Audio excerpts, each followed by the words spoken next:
Best bites forever. Hey, what's up everyone? I'm Chef Alicia, and in this video you'll learn to make these make-ahead breakfast sandwiches. I'm starting off here with 2 pounds of sausage. I have 1 pound of turkey sausage and 1 pound of pork sausage. They are both breakfast sausages and they are sage flavored.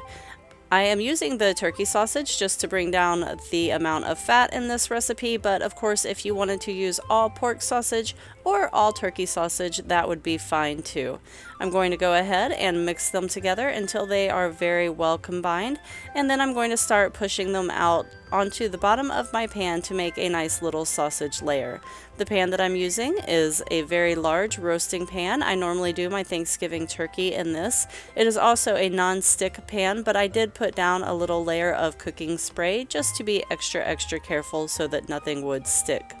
Once I get my sausage in a nice flat layer, I'm going to kind of push it up on the sides so that I have a nice little rim going around the edges. The reason for doing this is that sausage shrinks as you cook it, and you want to make sure that it goes edge to edge and also that the eggs don't roll over the edges. Here I am adding in 18 eggs. I have already mixed these up obviously and added salt and pepper. I'm going to bake this at 350 degrees until my eggs are set. Meanwhile, I'm going to go ahead and cook my English muffins. I am making homemade English muffins, and here on my griddle I have a bit of butter. So you can definitely use store-bought English muffins if you want to for this, but I have found that they are a little bit too big for one serving for my kids, so I go ahead and make smaller English muffins, and that way I can make them the size that I want to. So I'm going to go ahead and finish up cooking my lovely little English muffins, and I will leave a link in the description down below to my recipe for the English muffins. They are way easier to make than you probably think. Once my eggs come out of the oven, I'm going to let them cool just for a couple of minutes, and then I'm going to use the same ring cutter that I used for my English muffins. That way I have the same size, and I'm just using a little plastic knife to kind of go around it. As you can see, I have this perfect little ring of sausage and egg, and this won't be the prettiest one of course because it came off of the corner, and as you go toward the middle it gets more and more even, but I'm going to put it onto my English muffin along with a little bit of cheese, and this is what it's going to look like. Of course, this is going to make quite a few, so I'm going to wrap them up and freeze them. What I have left here is going to be my breakfast. It's going to be yummy too.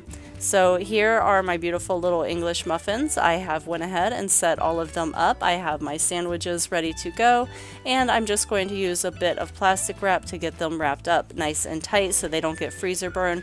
They are all going into gallon baggies, and when I'm ready to eat them, they'll go in a damp paper towel for 1 minute and 30 seconds in the microwave. And they are ready to eat. Hi again everyone, thank you so much for watching my video. Please give it a thumbs up or a like or whatever you want to call it. Also share it with all of your friends because sharing is caring. And if you're not already a subscriber, please go ahead and click on the subscribe button and be a subscriber now because you don't want to miss any of the upcoming awesomeness that's coming because it's awesomeness. And you can find me on my other social media including Facebook, Twitter, Instagram, Google+, and bestbitesforever.com, which is my blog. And yeah, I'll see you in the next video. Happy cooking, everyone. Bestbitesforever.com.